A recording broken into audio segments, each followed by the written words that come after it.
हम यूक्रेन के जिस जगह पर मौजूद है यहाँ पर रूसी सेना ने अपना ठिकाना बनाया था और बूचा और बोरोदियांका जैसे शहरों में हमले से पहले रूस की सेना ने इन जंगलों में अपना ठिकाना बनाया था, बंकर बनाए हुए थे और यहाँ पर भी दोनों देशों की सेनाओं के बीच जमकर बमबारी और युद्ध हुआ और उसका परिणाम देखिए, ये पूरा इलेक्ट्रिसिटी सप्लाई पूरी तरह से ठप हो गया है। देखिए जो इलेक्ट्रिसिटी का ये पोल है पूरा क्षतिग्रस्त हो गया है, तार यहाँ पर बिखरे हुए हैं क्योंकि बिजली सप्लाई पूरी तरह से टूट गई है। और यहाँ देखिए कितना बड़ा मिसाइल हमला हुआ था और इससे आप कल्पना कीजिए कि जब इतने बड़े बड़े मिसाइल यहाँ पर गिरे थे तो इसके बाद यहाँ पर क्या हालात हुए थे। और ये सब तस्वीरें बीच जंगल की हैं, यानी यहाँ से कम 25 किलोमीटर के बाद आपको मुख्य सड़क मिलेगी और ऐसे बीच जंगल में ये युद्ध लड़ा गया और जगह जगह ऐसे गड्ढे हो गए हैं और काफ़ी ज़्यादा यहाँ पर नुकसान हुआ है और इतने बड़े बड़े यहाँ पर रॉकेट यहाँ पर लॉन्च किए गए, हमले किए गए। ये देखिए उसके कुछ हिस्से यहाँ पर पड़े हुए हैं।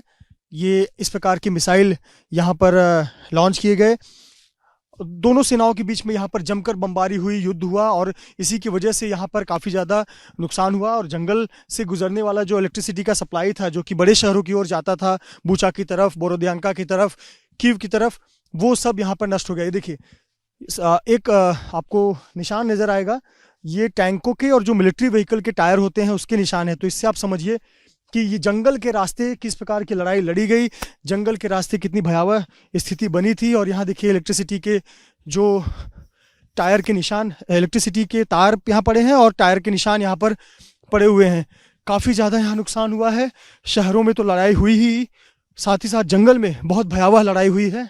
और आपको सड़क की दूसरी तरफ लेकर चलते हैं क्योंकि उस तरफ भी हमें बहुत ज़्यादा मलबा गिरा हुआ नज़र आ रहा है और पूरी तरह से इलेक्ट्रिसिटी सप्लाई ठप हो गई। अभी भी यूक्रेन में अधिकतर जगहों पर ना बिजली है और ना ही गैस है, ना इलेक्ट्रिसिटी है, खाने की दिक्कतें हैं और ऐसी चुनौतियों से फ़िलहाल आम लोग निपट रहे हैं और देश जंग में अभी भी लड़ाई लड़े जा रहा है। ये देखिए हमें यहाँ पर क्या देखने को मिल रहा है, ये किसी मिसाइल का हिस्सा जो यहाँ पर गिरा हुआ है और ये देखिए ये हमें इस पर क्या लिखा हुआ है, ये इसमें ज़रूर हथियार आते हैं।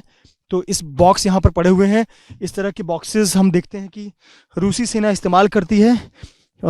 शायद 120 mm मोर्टार जैसी कोई जानकारी लिखी हुई है रूसी भाषा या यूक्रेनी भाषा में। तो देखिए ये सब चीज़ें यहाँ पर पड़ी हुई हैं और जो हमला हुआ उसकी वजह से देखिए पूरे जंगल में आग भी लगी हुई थी। तो ये आग लगने के बाद क्या हालत होती है वो इन तस्वीरों को देखकर आप अनुमान लगा सकते हैं। तो एक लड़ाई जो शहरों में लड़ी गई, एक लड़ाई अलग अलग बॉर्डर पर लड़ी गई, वहाँ पर एक लड़ाई जंगल में भी लड़ी गई। यहाँ देखिए ये मिसाइल यहाँ धंस गया है, इसे हम हाथ नहीं लगाएंगे, ये मिसाइल यहाँ पर धंस गया है, गड्ढा हो गया है और थोड़ा सा हिस्सा आप देख सकते हैं यहाँ पर मिट्टी में।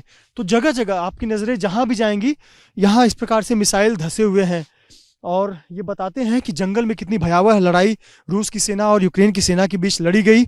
और तस्वीरें बेहद भयावह हैं, डरावनी है। और देखिए ये तस्वीर जो हम आपको बता रहे हैं इलेक्ट्रिसिटी सप्लाई की, जो इलेक्ट्रिसिटी सप्लाई है वो पूरी तरह से ठप हो गई है क्योंकि इस तरह से बिजली के तार यहाँ पर पड़े हुए हैं, टूटे हुए हैं। जगह जगह यहाँ बमबारी होने की वजह से पूरी बिजली ठप हो गई है। ना केवल यहाँ के जो बड़े शहर हैं, बूचा है, बोरोदियांका है, कीव है, आसपास के इलाके हैं, इन जगहों पर बिजली नहीं है, गैस नहीं है।